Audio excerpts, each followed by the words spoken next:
né? Então, resumindo, não, iniciando, reiniciando, né?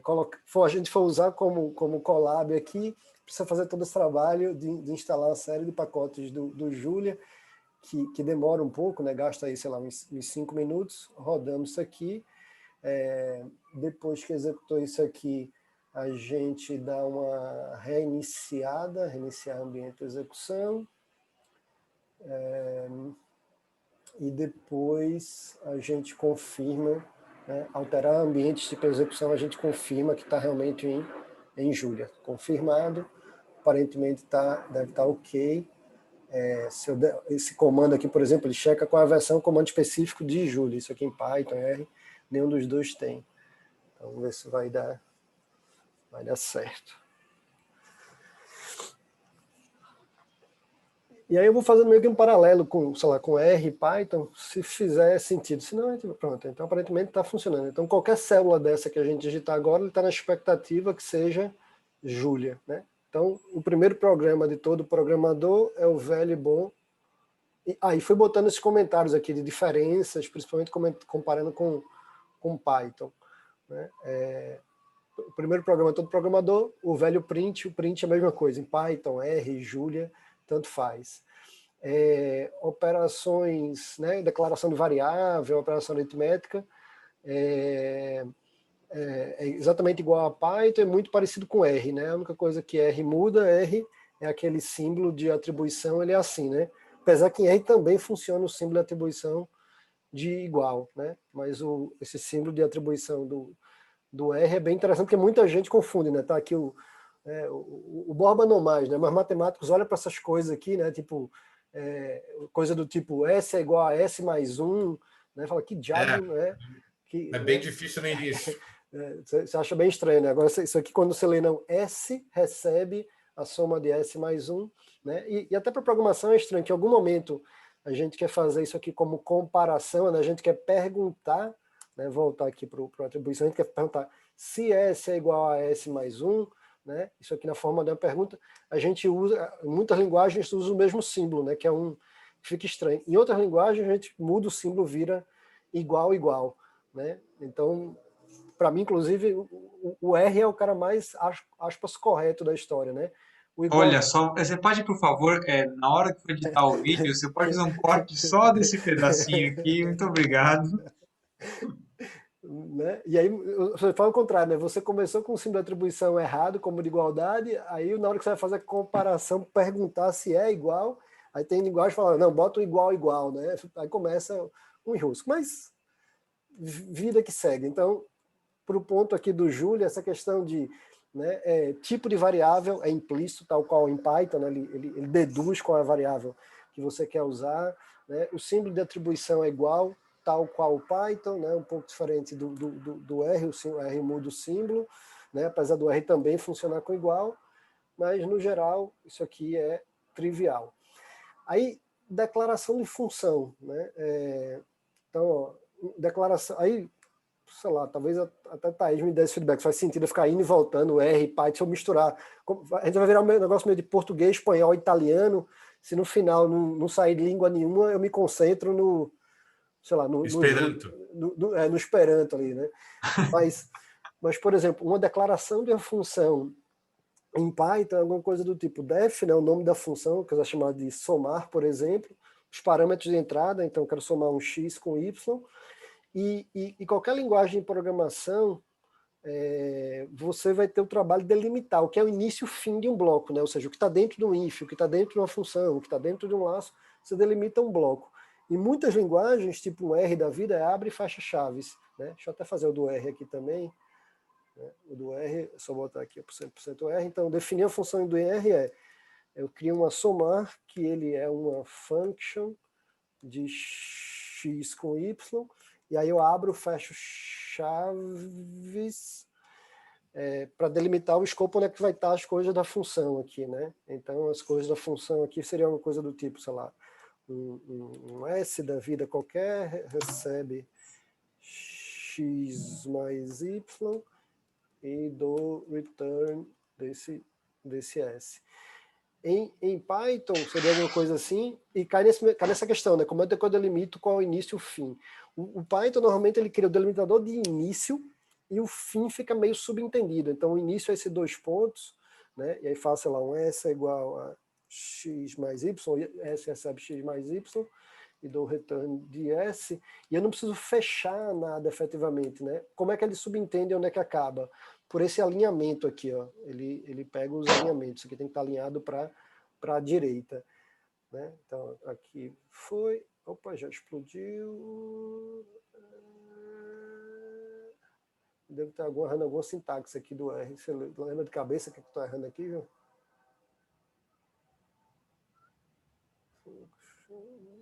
Ah. Lá, João, Foi. Pronto. Beleza. Oi. Lá no Julia, lá no Julia, o que é muito parecido com Python, o que é que muda, né? Esse delimitador do início ao fim, Python delimita o início e abstrai o fim. Em Julia, ele, ao contrário, ele abstrai o início, fica subentendido o início, e ele obriga sempre a você determinar o fim. Então, você usa sempre esses ends aqui, para dizer que acabou, né? Então, aqui eu declarei, né? Declaro a função, e no bloco logo abaixo, a gente está chamando essa função com valores qualquer, jogando em R e imprimindo esse R. Luiz, Opa! volta ali. Eu tenho a mania, e por exemplo, a hora que eu coloco uma function somar, esse S eu chamo de somar e retorno somar. Isso tem algum problema? Tem... Tem, porque ele começa no próprio Python da vida, né? Ele começa a embaralhar, né? Tipo, uma coisa é a função somar, outra coisa é uma variávelzinha interna que eu usei para guardar o valor para depois retornar. Aí agora, deixa eu até rodar isso aqui no simulador, né? O fato de ser homônimo, acho que não sei se chega a ter exatamente um problema. Deixa eu fazer aqui Acho que no MATLAB eu nunca tive problema com isso. 1 e 2. Talvez ele diferencie. Ele cria 2 coisas bem diferentes com o mesmo nome. Vou rodar até no simulador aqui de Python. Então, ó, na primeira etapa, ele criou uma função chamada somar. Está aqui, ó. Uma somar, que é uma função, né? Aqui dentro da função somar, ele tem parâmetro de entrada x e y. Ele cria 2 coisas homônimas. Eu pensei que ele ia afetar uma coisa na outra. Não afeta, não. São 2 coisas homônimas. Fica meio estranho de ler o código, mas não afeta, não. Né? Tá, beleza. Esse é uma coisa, é uma variável meio que global somar, que é uma função. Internamente da função somar, ele cria uma variávelzinha que é do tipo inteiro, é um tipo numérico, que por coincidência é somar. Tecnicamente, esse segundo somar ele vai embora depois que sai da função, né? Vai embora. Né? Eu já aspas, aí já que a gente está na mistureba, estamos com inglês, né, espanhol, português e italiano, vamos trazer, sei lá, a língua do P aqui também. Você pega um cara meio estranho, é VBA. VBA ele faz assim, ó. VBA você faz function, somar, aí você tem que dizer os tipos, né? Um x do tipo inteiro e um y do tipo inteiro, e ela devolve também um inteiro, integer. Pronto, aí VBA ele tem tudo, tem que abrir, fechar, ele é bem, aspas, chatinho. Opa! Como ser. Aí VBA é uma das mais estranhas para fazer o return. Ele não tem comando return. A forma do VBA da return é que você faz isso aqui. Você repete o nome da função, você fala o nome da função, recebe o que você quer retornar. Isso é o return do VBA. Aí essa tua anotação meio que se mistura um pouco com esse conceito que já é estranho de VBA. Mas, assim, em última instância, não faz mal. Eu acho meio estranho de ler, mas não faz mal, não. Beleza. Um if também, né? O if é o if. Eu criei aqui, ó, a função aprovação, que recebe nota e frequência, né? Não tem delimitador de início, e aí fica esse trabalho aqui de ficar botando os ends, né?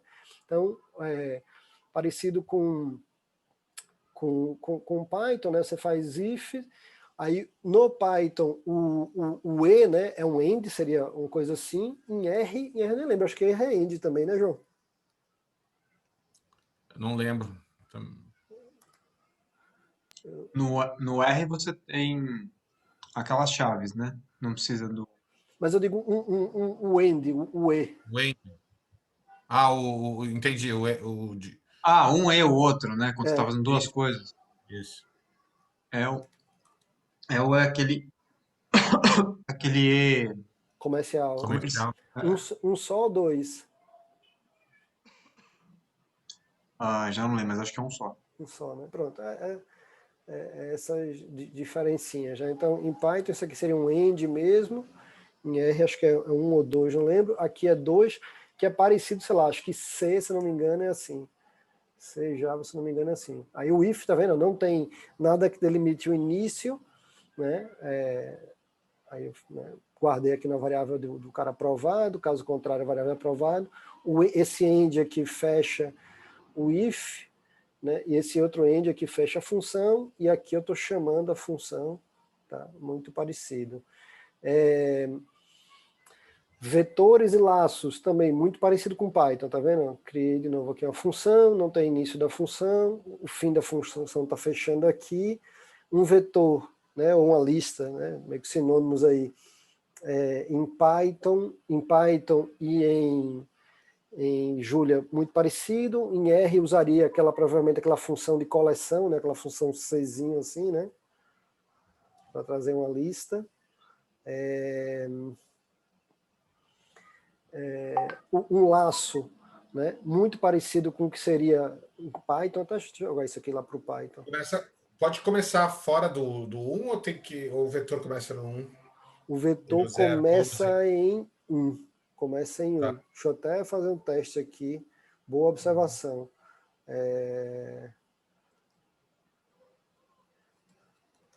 Fizer aqui um notas na posição 0. Deixa eu ver se ele vai explodir. Ó, já explodiu. Luiz, Opa. uma coisa, não para agora, mas uma coisa que eu estava pensando que seria legal a gente saber, tanto no Python quanto no R, quanto no Julia, enfim, que eu descobri que isso é uma coisa importante.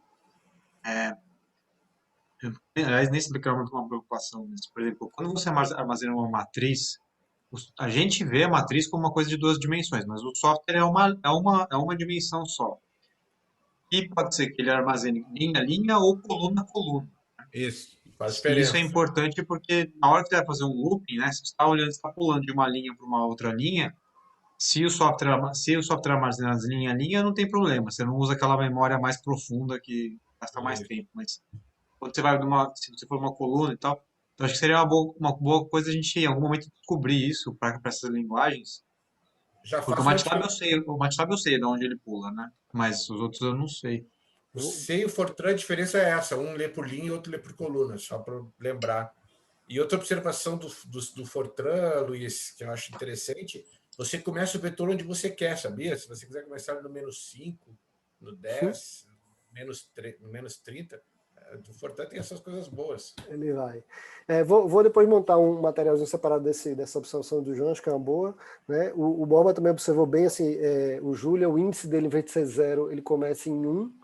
Né? E o laço aqui ele é muito parecido com o Python. Então, fazer aqui esse mesmo código aqui em Python seria tipo definição da função, abre início, não tenho esse end, o for, né?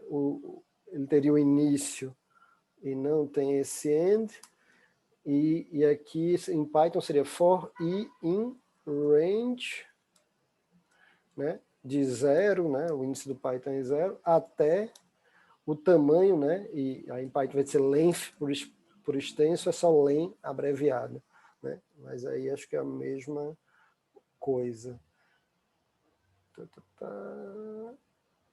Len aqui de novo. Né? Aqui é um código bobinho que eu estou fazendo uma média da turma, né? Peguei um vetor com notas da turma, estou somando todas essas notas, acumulando nessa variável de soma, e no final eu devolvo a soma dividido pela quantidade, né? Ou seja, uma coisa bobinha aqui de média. Então, né, você viu, de Julia para Python, a mudança é é mínima, né? Acho que a grande diferença é esse início e fim. Uma coisa que, sei lá, talvez seja interessante, você pega essa própria função somar que a gente criou aqui, ó, em várias dessas linguagens, ele tem um negócio bem poderoso que chama função de alta ordem, né? Que é você passar como parâmetro uma função inteira. Eu consigo criar aqui uma função calculadora que recebe uma função f, um parâmetro x e um parâmetro y. E consigo chegar aqui na minha função e dizer, ó, o meu resultado vai ser aplicar essa função f aos parâmetros x e y. Né? Isso é super legal, que você consegue fazer coisas do tipo, eu já tenho a função somar lá em cima, né?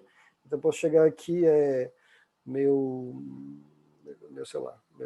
RR, a calculadora passando como parâmetro a função somar de 1 com 2. Né? E imprimo aqui esse RR. Faltou dar return aqui.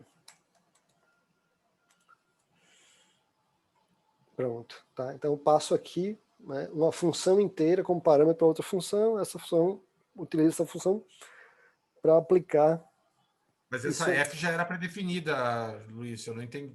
Essa F é um parâmetro de entrada, né? Eu criei uma função calculadora que recebe uma função F, ou um nome qualquer, né? E outros dois parâmetros. Na hora que eu chamei a função calculadora, eu passei como parâmetro a função somar, que é uma função que já existe. Entendi, tá? Entendi, legal. Entendi. Vejo vocês fazerem muito isso. Em Julia, isso é uma coisa, muita linguagem, sei lá, mais antiga, sei lá, R, Java. Java acho que foi suportar isso já 20 anos depois de criada e tal.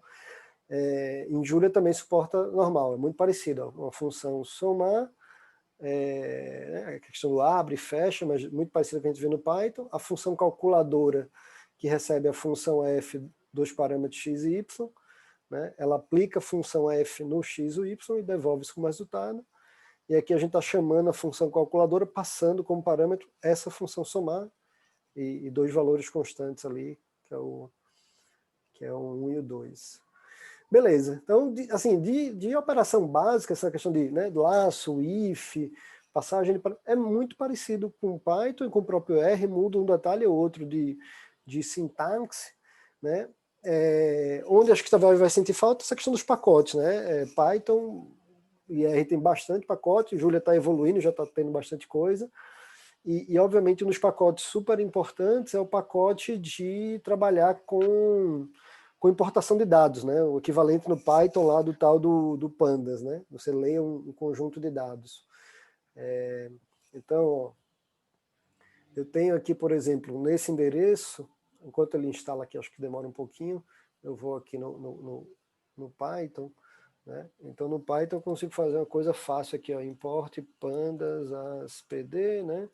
PD, aí eu faço uma leitura de um CSV direto da internet, se for o caso, ó, boto o endereço na internet, né? Esse aqui são meus dados, meu data frame, qualquer coisa que eu posso mandar na sequência exibir ele aqui. Read underline CSV, né? Então, pelo Pandas, facilmente eu consigo, né, ler isso direto da internet. Aqui no notebook da vida, vamos dizer que não conseguisse ler da internet, daria aspas para fazer meio que uma gambiarra, né? Eu daria para conseguir dar um comando dentro do sistema operacional, eu posso dar uma exclamação aqui, eu dou um comando no sistema operacional. Se eu der um ls, la aqui, ó, não tem nada nos meus arquivos aqui, mas eu poderia fazer um comando do sistema operacional que é conectar no site wget e o nome do arquivo que ele vai baixar localmente esse arquivo da internet. Ó. Ele baixou, se eu der um ls agora, o arquivo vai estar lá. Ó. Está lá o nota CSV. Aí é sistema operacional, né, Luiz? Está no sistema operacional que está associado a esse notebook. Né? Qual a diferença da história? A diferença da história que, vamos dizer, porque, de novo, o Pandas é flexível, ele consegue acessar direto. Se ele não conseguisse, uma forma de contornar eu uso o sistema operacional para baixar, estando disponível no sistema operacional desse notebook, né, aí eu nem preciso conectar mais na internet. O arquivo já tem uma cópia dele local aqui, ó, certo? Perfeito. Aí dá o mesmo efeito, tá vendo? Dá o mesmo efeito. Deixa eu ver aqui a vida de Júlia, já instalou tudo. O Júlia, eu instalei aqui, ó, instalei 3 bibliotecas, uma para manipular arquivo CSV, uma para ter esse objeto DataFrame, né, que é essa planilhinha que a gente tem online, e outro objeto de conexão HTTP. Então, a biblioteca mais simples, que é essa biblioteca de CSV, né, e tem a função .read, ela não suporta eu colocar assim, ó, se eu chegar aqui e botar um endereço na internet, ela não suporta. Tá, já explodiu. Ele tem a expectativa que ele só lê arquivo que tem local. Como é que contornaria isso? Mais ou menos como eu contornei no Python, né? A diferença aqui que o notebook Julia, para dar um comando operacional, em vez de ser uma exclamação, é um ponto e vírgula. Né? Eu faço aqui, ó, um ponto e vírgula, wget, peguei o arquivo aqui, ó, peguei da internet, joguei nesse sistema operacional aqui. Aí agora esse arquivo está disponível fisicamente aqui. Né? Acho que eu consigo dar um ls da mesma maneira aqui. Eu consigo ponto e vírgula, ls. Tá lá, ó, o arquivinho está aqui. O arquivo estando aqui, essa bibliotequinha do CSV do Julia consegue ler normal. Né? Então eu digo lá CSV read, passo o meu arquivo e passo para qual formato. Tem uma diferença importante. Vou mostrar já. Né, para que tipo de objeto eu quero que depois que esse arquivo CSV esteja processado, ele quer que salve um objeto que formato? Formato DataFrame, que meu objeto notas, e aqui ele se comporta igual um DataFrame de Python, de R.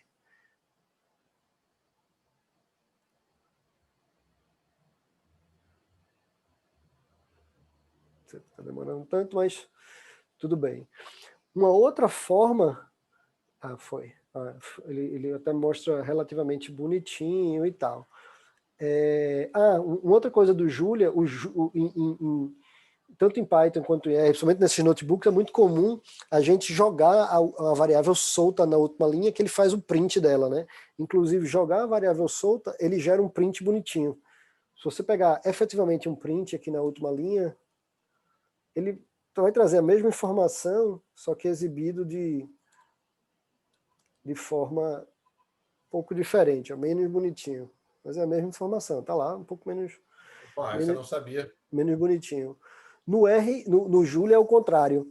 Se você simplesmente joga, ó, eu dei um print, ele vem bem bonitinho. Se eu tirar o print, jogar a variável solta, ele vai botar mais feinho. Tá vendo? Ficou mais feinho. Se eu dou explicitamente o print, ele bota mais bonitinho. Tá? Uma outra forma de ler, eu não sei se fica, né, dado que a gente tem essa limitação de não consegue ler um arquivo da internet diretamente por essa CSV, né, você teria que meio que fazer essa gambiarra. Uma forma de se fazer que fica um pouco mais, não sei se chata de ler, é o seguinte, é usar combinado a biblioteca de conexão HTTP, a biblioteca de CSV e a biblioteca de DataFrame. Então, primeira coisa é, a biblioteca de HTTP, você fala, faça a conexão nesse endereço e me dê o conteúdo. Né? Traga o arquivo na internet e me dê o conteúdo dele. Beleza. Passe isso aqui para a biblioteca de CSV e transforme isso em objeto de um arquivo. Né? Ele veio, conectou remotamente, trouxe meio que localmente e transformou isso em objeto. Esse objeto de arquivo, por fim, passe ele para um cara DataFrame. E aí ele entende como um DataFrame, ou seja, não precisei o artifício do wget de baixar localmente para depois ler. Né? Você já lê na tacada só, a única coisa que ele é, sei lá, bem verboso, né? Você tem que fazer a conexão para ler o arquivo, ler do arquivo, transformar efetivamente no objeto de arquivo CSV, e esse objeto do CSV, por fim, passar para o DataFrame, né? E aí ele vai normal.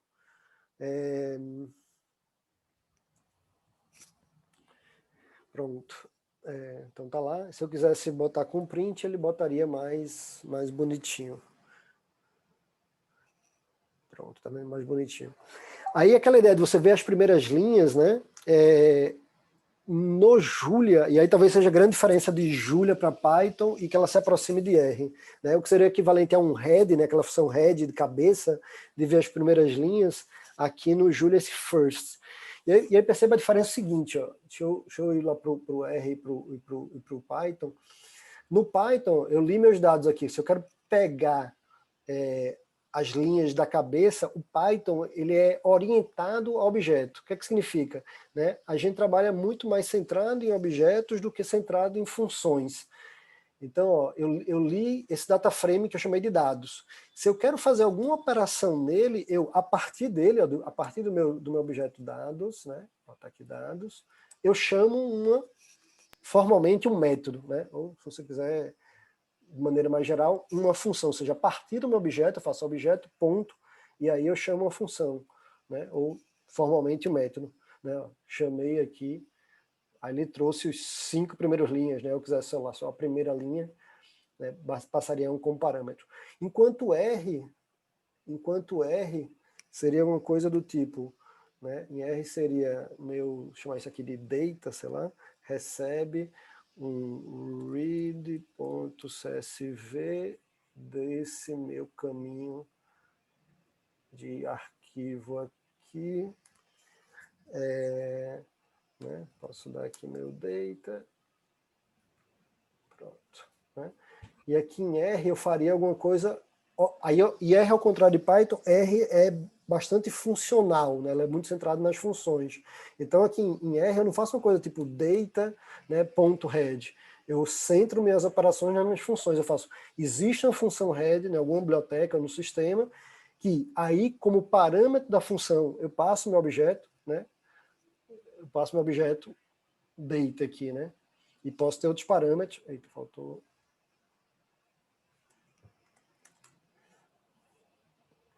Pronto, né? E posso ter outros parâmetros. Por exemplo, eu quero trazer uma linha só, 2 linhas só, como eu tinha ali, né? É um outro parâmetro. Dá para perceber essa diferença aí? Luiz, Sim.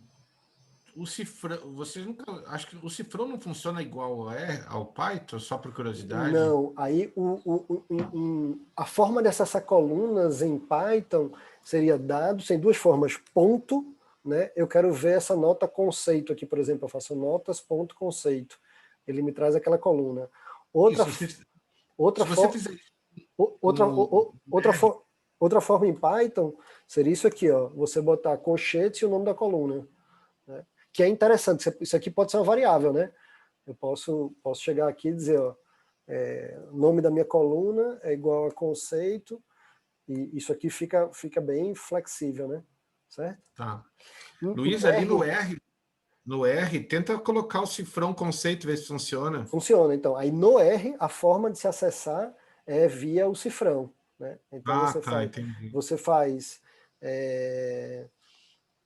data, né, cifrão, para acessar a coluna conceito, né? Isso. Em R, se eu não me engano, em R, se eu não me engano, aquela segunda opção do Python funciona também em R, se eu não me engano. Data. Pronto, funciona também assim em R. Tá? Então, essa forma é comum para os dois. Em Não Julia. sabia dessa segunda, gostei. Porque No R. a segunda, de novo, ela é flexível pelo. Isso aqui pode virar uma variável, né? Sim, sim.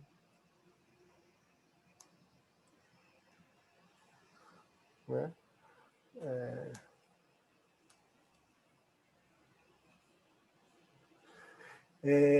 No Julia, ele é parecido com Python, ele faz esse ponto. Tá? E só fechando o raciocínio anterior, né? Então acho que talvez uma grande diferença. Então, o Julia até então é super parecido com o Python. Acho que talvez a grande diferença seja essa. O Julia se aproxima do R, que ele é mais orientado à função do que orientado a objetos. E Python é bem orientado a objetos. Então, em Python, você vê o head, né? Seria o dataframe.head, né? A operação em cima do dataframe. Enquanto no R, aqui no Julia, você chama a função e passa a ter o objeto, o dataframe, como parâmetro, junto com outros parâmetros que você precise. Né? Esse first aqui, acho que você botar first, 2 ele funciona, sei lá, 2 linhas. As duas primeiras, tá vendo? É muito parecido com o R aí. A forma dessa sacada coluna aqui é tipo Python, né, com ponto. Eu só não lembro se assim ele funciona também. Era bom que funcionasse, porque senão ele perde essa flexibilidade se eu usar nome de variável, né? Não funciona. Preciso ver qual é a alternativa que ele tem. Porque você fazer assim, amarra um pouco o código, né? Né? E de novo a questão do imprimir. Você bota o print, ele imprime mais bonitinho. Você bota sem o print, ele imprime mais feinho. Né? Outra coisa bem interessante, tanto Python quanto R, quanto Julia tem, ele tem a capacidade facilmente de operar com vetores inteiros. Um programador de C, Java, Fortran, sei lá, MATLAB não, MATLAB também é outro que tem essa capacidade. Né? Você tem aqui, ó, eu tenho essa lista com 12 alunos e tenho a nota da prova 1, prova 2, prova 3 de cada aluno. Você quer calcular a média final de cada um, pensamento natural de qualquer programador, eu falo, tá, o que eu vou fazer? Fazer um laço de 1 até 12, e para cada aluno eu pego a nota 1, pego a nota 2, pego a nota 3, multiplico pelos pesos lá, faço a média ponderada e dou a média final. Né? Tanto MATLAB, Julia, R, Python, todos eles conseguem fazer uma coisa assim, você pega um vetor inteiro, né? Acabou de ver, ó, AP1, notas.AP1, um vetor inteiro, essa coluna aqui inteira. Então eu faço essa coluna inteira vezes 0,4, ou seja, 0,4 vezes cada um dos elementos, mais a segunda coluna vezes 0,4, cada elemento aqui vezes 0,4, mais a terceira coluna vezes 0,2, né? E aí agora você pegou um escalar, né, e multiplicou por um vetor elemento aqui, só nisso aqui, ó, já é super poderoso, né? Você pegou um escalar e multiplicou por um vetor, né? E gerou um outro vetor com esses elementos multiplicados, né? Aqui é a mesma coisa, né? Um segundo vetor multiplicou por outro escalar, gerou um novo vetor com os caras multiplicados. A terceira coluna, idem. E aí agora você está com 3 vetores novos, né? 3 matrizes novas aí, e está fazendo uma soma de matrizes numa única tacada, né? Você meio que está pegando aqui linha a linha e somando e dando um novo vetor de resposta, que é esse cálculo aqui da média final. Né? Certo? Eu até criei uma coluna nova, fiz o data frame notas, né? Criei uma coluna chamada MF com esse cálculo que bate com o que eu já tinha antes, obviamente. Tá? Operação de matrizes. Talvez uma das grandes deficiências do Python em R, ele tem lá matrix, né, matrizes, né, a função que gera o objeto da matriz. Em Python ele tem vetor simples, como a gente fez aqui, né, e pode ter esse vetor multidimensional, e esse vetor nativo do Python é super limitado. Ele não faz, por exemplo, operação básica de matrizes, tipo multiplicar matrizes. Os vetores a matrizes nativas do Python não fazem. O que é que a gente usa muito? Aquela biblioteca do NumPy. Né? Aí quando você vai... Então, fazer uma coisa tipo isso aqui. Ó, eu tenho um vetor, uma matriz com as notas dos alunos. Né? Então, 3 linhas, ou 4 linhas, poderia ter quantas linhas quisesse. Né? Cada linha um aluno, cada coluna uma nota do aluno. E tem um outro vetorzinho com os pesos. Eu quiser multiplicar esses caras aqui, né, uma coisa em Python, a gente... deixa eu pegar isso aqui e tentar transferir para Python. Né, a gente usaria a biblioteca auxiliar, que é uma limitação meio estranha, né? Ou seja, a linguagem nativamente não é muito boa para operar matrizes tipo o MATLAB da vida, né? Em Python, então a gente importaria a NumPy, né? Aí aqui chegaria, fazia NumPy, da biblioteca NumPy, transforma isso aqui num array especial e não num array nativo da linguagem, e a notação é chatinha aqui, né? Você tem que dizer colchete por colchete, né? Vírgula por vírgula, né? Dizer que a matriz é meio que um vetor de vetores, né? É uma notação talvez um pouco menos intuitiva, né? Então em Python seria alguma coisa...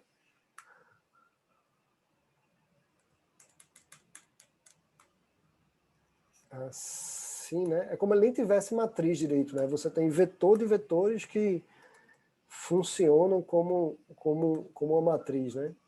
Então eu tenho esse vetorzão pi que dentro desse vetorzão pai eu tenho vetorzinhos filhos, né? E a composição desses vetorzinhos filhos se comporta como uma matriz. E aí, usando isso aqui do NumPy, eu consigo fazer operações do tipo multiplicação de matrizes, que em NumPy seria o símbolozinho do arroba, né? Aqui eu tenho uma matriz 3x3, e aqui eu tenho... aqui só está... Aqui ela é como fosse 3 linhas. Acho que vai dar para multiplicar direto. Então, notas... São 3 linhas aí ou são 3 colunas? São 3... Eu acho que ele vai considerar pesos... Font shape.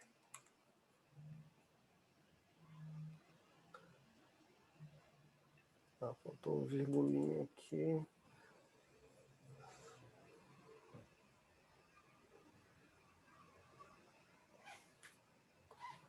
Faltou parênteses ali depois isso. Senhores, só um pouco atrasado, mas Opa, entrei. tranquilo. 3 linhas.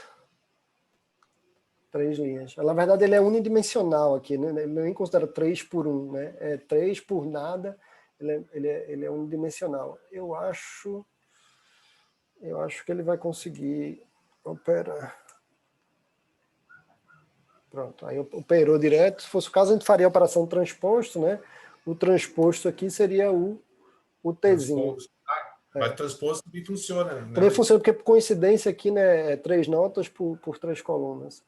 Lá no Julia, de novo, muito parecido, e ele segue meio que a notação de MATLAB. É bem mais fácil de você escrever, não fica, né? Você não tem que pegar uma biblioteca externa, um NumPy da vida, né? Aí fazer NP, array, abre parênteses, fecha parênteses, fazer colchete de colchete, um monte de vírgula.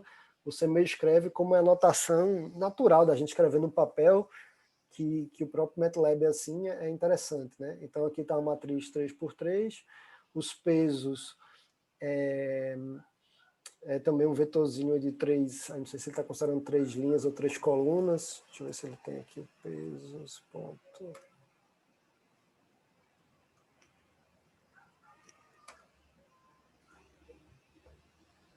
Não sei se ele tem shape, eu nunca sei qual é essa anotação.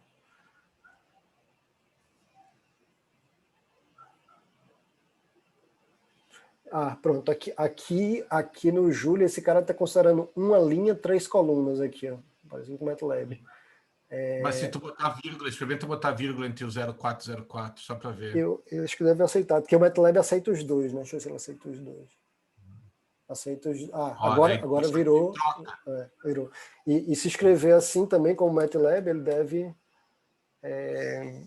ele deve considerar isso aqui como 3 linhas. Uhum. Voltando como estava antes, deixa eu ver se eu consigo direto fazer a multiplicação. Aí a multiplicação de matriz é simplesmente o asterisco aqui. Ali reclamou de dimensionalidade, né? A dos pesos, ele está uma linha, 3 colunas, teria que pegar a transposta desse cara. A transposta desse cara é só o tracinho assim, ó. Em MATLAB eu não lembro como é que é, acho que é esse tracinho também, né? Assim. É assim também. Pronto. Povos, acho que é isso. Eu botei mais algumas referências de diferenças, mas são poucas, sei lá, dicionário é bem parecido, dicionário, né, se você souber, dicionário é parecido com o vetor, só que o vetor é muito posicional, né, posição 1 ou posição 0, né, posição 2, posição 3, posição 9. O dicionário é como se desse um nome para cada índice desse, né. E no índice desse você pode colocar ou simplesmente um número, né, um escalar, ou você poderia botar um objeto inteiro que você quiser. Pode botar lá. Então, dicionário, conjuntos, aqui eu acho que tem as diferencinhas. Tratamento de exceção, alguma biblioteca você chama ali, sei lá, conexão com a internet, você pode chamar, dar um erro de conexão, como é que você trata esse erro, né? Tem tem uma sintaxezinha que é esse try-catch para tratar erro. Importação de biblioteca, até vou voltar lá, importação de biblioteca. Importação de biblioteca pode ser uma coisa interessante. Importação de biblioteca, eu dei play, talvez não falei, é parecido com... Todas elas são parecidas, né? Com um R da vida, né? O R da vida é install package, blá, blá, blá, blá, e depois você faz require ou use, toda vez eu esqueço a sintaxe, né? Então aqui no Julia tem um comando para instalar, ou seja, pegar do site que está disponível a biblioteca, baixar de lá, instalar localmente no computador, e uma vez instalada no computador, para você importar para dentro do seu programa, começar a usar, seria esse using, né? Em R eu confundo, mas é install package, uma coisa parecida aqui, e aqui é require, não lembro.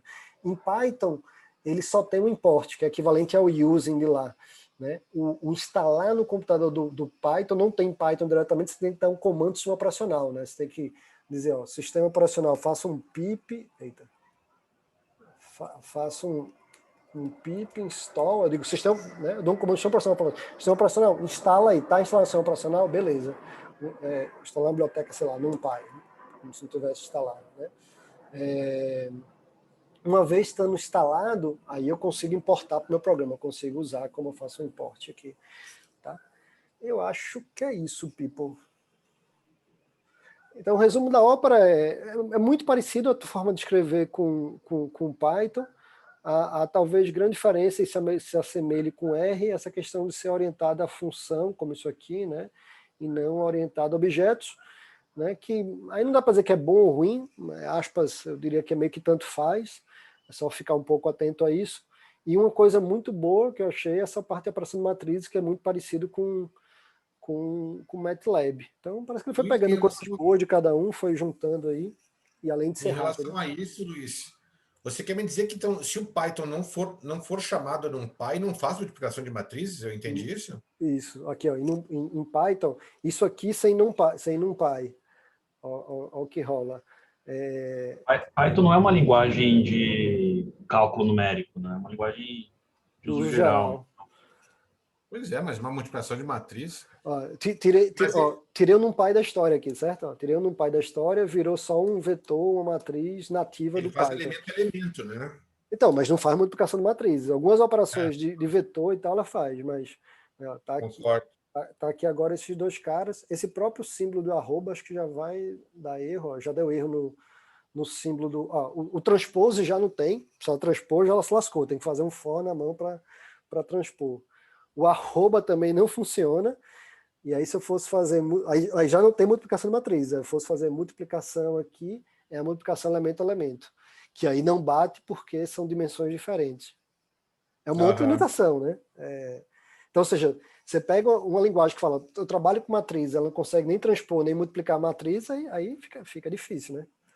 Uhum. É igual dizer, eu tenho um jogador de futebol, ele só não sabe cruzar e chutar no gol, o resto ele faz bem. Aí... Tem vários. Acho que esse é um bom motivo para a gente considerar a Julia, então, para os nossos problemas, né? Que multiplicação de matrizes é uma